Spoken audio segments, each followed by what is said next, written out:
ভাইরা আমার, আল্লাহর কসম করে বলি, একটা সময় আসবে মন খুলে নামাজ পড়তে চাইবেন। বিশ্বাস করেন ভাই, লিখে রাখেন ডায়েরিতে।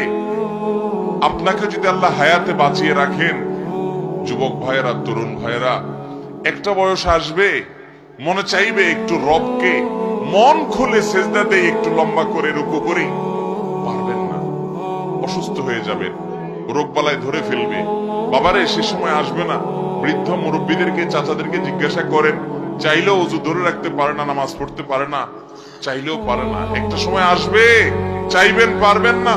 নামাজটাকে সুন্দর করেন, সময় মতো পড়েন, অনেক রাকাত নামাজ পড়বেন, নফল নামাজ পড়বেন। এটার চেয়ে উত্তম হলো ফরজটা পড়লেন, মূল সুন্নত গুলাই পড়লেন, কিন্তু ধীরস্থিরতার সাথে পড়লেন।